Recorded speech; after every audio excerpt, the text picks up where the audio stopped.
జై శ్రీరామ్ అండి.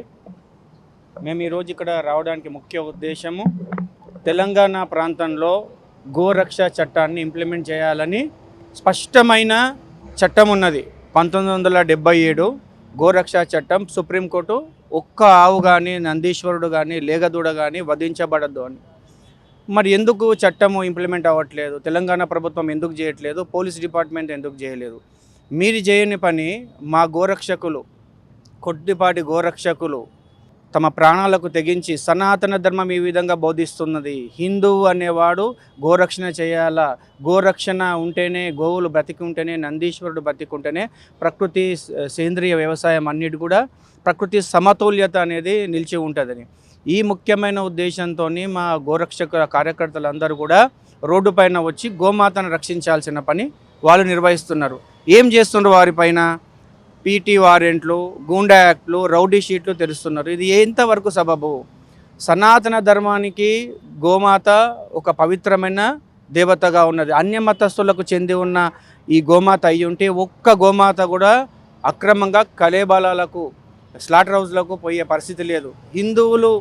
హిందుత్వం అంటే నిర్లక్ష్యం కాబట్టి ఈరోజు యథేచ్ఛగా తెలంగాణ ప్రాంతం నుంచి గోమాంసము ఎక్స్పోర్ట్ అవుతుంది. గోవులను కూడా వధించడానికి అక్రమ కబేలాలు ఏవైతే స్లాటర్ హౌస్ ఉన్నాయో, ఇల్లీగల్ స్లాటర్ హౌస్ గల్లీకి ఒకటి ప్రారంభమైంది పాత బస్తీలో.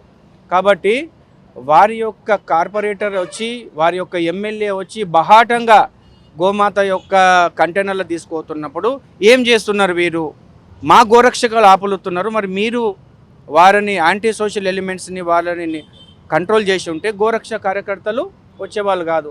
ఈ విధంగా అన్యాయం జరుగుతుంది. ఇవన్నీ కూడా మేము డీజీపీ దృష్టికి తీసుకెళ్ళడము, కలెక్టర్ దృష్టికి తీసుకెళ్ళడము, కమిషనర్ దృష్టికి తీసుకెళ్ళడము. ఈరోజు ఇదే ఉద్దేశంతో గౌరవనీయులైన రాష్ట్ర గవర్నర్ గారిని కలిసి మేము మెమరాండం ఇవ్వడం జరిగింది.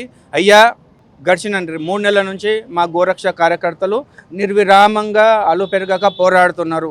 దయచేసి మీరు ఈ విషయం పైన దృష్టి నిలిపి చట్టం తన పని చేయాలా, పోలీసులు తమ పని చేయాలా అని ఆ విధంగా చూసే విధంగా మీరు తగిన చర్యలు తీసుకోవాలని మా గోరక్ష కార్యకర్తల తరఫున, పూజ్య మఠపీఠ ఆశ్రమాధిపతుల తరఫున, మా హిందూ సంఘాల తరఫున, విహెచ్పి తరఫున, బజరంగ్ దళ్ తరఫున మేము ఈ విన్నపం ఇవ్వడం జరిగింది. కాబట్టి కఠినమైన చట్టాలను ఇంప్లిమెంట్ చేయవలసిందిగా కోరుతున్నాం. జై శ్రీరామ్, జై గోమాత. గత 3 నెలల నుంచి అంటే శివరాత్రి సందర్భంగా నంది పూజతో పాటు మేము కార్యక్రమం తీసుకోవడం జరిగింది. ఆ రోజు చెప్పాం, నందిని కాపాడాలే, నందు లేకుంటే ఆవు లేదు, ఆవు లేకుంటే నంది లేదు, ఇవి 2 లేకుంటే వంశం లేదని చెప్పేసి ఆ రోజు మేము అందరికీ గవర్నమెంట్ కూడా మేము చెప్పడం జరిగింది. కాబట్టి ఈ యొక్క తెలంగాణ గవర్నమెంట్ ఏమంటే ఆవును కొయ్యట్లేదు, మేము ఎద్దును మాత్రం కోస్తున్నామని చెప్పి అంటున్నారు. ఇవాళ అనేక రకాలుగా వేరే వేరే రాష్ట్రాల నుంచి ఇవాళ నందులు కుప్పలుగా ఇవాళ తెలంగాణకు వస్తున్నాయి. ప్రతి చెక్ పోస్ట్ దగ్గర మా కార్యకర్తలు పట్టుకుంటే, మీరెవరు, మీరెందుకు రోడ్డుకు పోయిస్తారు, మీకేం హక్కు ఉంది బిడ్డ, మీరు బయటకు వస్తారా, మిమ్మల్ని బైండ్ ఓవర్ చేస్తాం, లేదంటే మీ పైన పీడీ యాక్ట్ పెడతాం, లేకుంటే మిమ్మల్ని బాగా కేసులు వేసి లోపల ఇరికిస్తాం, మీ సంఘాలు చూస్తామని చెప్పేసి రకరకాలుగా పోలీసు అధికారులు వేధిస్తున్నారు. అనేక మంది కార్యకర్తలు ఇండ్లకి వెళ్ళారు, వాళ్ళ ఇంటికాడ వెళ్ళి ఇంట్లో ఇబ్బంది పెడుతున్నారు. మిమ్మల్ని అందరూ బయట వేసామని చెప్పి వాళ్ళ ఇంట్లోకి బయటకు వెళ్ళాల్సిన పరిస్థితి వాళ్ళు ఏర్పడిందంటే ఒక నిజాం పరిపాలన ఎలా జరుగుతుందో మేము చూడలేం. కాబట్టి ఇవాళ చూసినట్టు మాకు అనిపిస్తుంది. అందుకే మేము గవర్నర్ గారి దగ్గరికి వచ్చాం. సార్, మా ఉద్దేశం ఒకటే, మేము ఏం అడగట్లేదు, మేము 1977 సంబంధించిన చట్టాన్ని అమలు చేయమని మేము అడుగుతున్నాం. ఆ రోజు నుంచి ఈ రోజు వరకు అదే అడుగుతున్నాం. కాబట్టి ఈ యొక్క ప్రభుత్వ యంత్రాంగం నందిని మాత్రమే కోస్తుందంట, అందుకే నందులను విపరీతంగా తెప్పిస్తుంది. కాబట్టి నందిని కొయ్యకుండా ఆపండి సార్ అని చెప్పి సార్కు రిక్వెస్ట్ చేయడం. అంతేకాకుండా అనేక మంది కార్యకర్తలు ఇప్పటికే బైండ్ ఓవర్ అయినారు. ఎందుకు బైండ్ ఓవర్ చేస్తున్నారు? ఒకటే కేసు ఉంది, ఆయన బైండ్ ఓవర్ చేస్తున్నారు. ఒకేసారి రోడ్డుపైకి వచ్చారు, ఆయన బైండ్ ఓవర్ చేస్తున్నారు. బైండ్ ఓవర్ ఏ సందర్భంగా చేయాలి, ఏ విధంగా చేయాలి అని అడిగినా కానీ వాళ్ళ సంబంధం లేదు.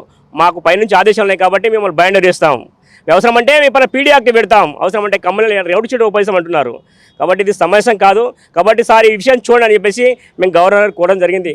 మేము తెలంగాణ గవర్నమెంట్కి ఒకటే కోరుతున్నాం, మేము రౌడీలం కాదు, మేము ఉగ్రవాదులం కాదు, మేము తీవ్రవాదులం కాదు, మేము గోమాతను కాపాడడానికి మాత్రమే బయటకు వస్తున్నాం. ఎందుకు బయటకు వస్తున్నాం మీకు తెలుసు. అంటే చట్టాన్ని మీరు కఠినంగా అమలు చేయలేకపోతున్నారు కాబట్టి మేము అమలు చేయమని మాత్రమే మీకు అడుగుతున్నాం, ఇంకా వేరే అడగట్లేదు.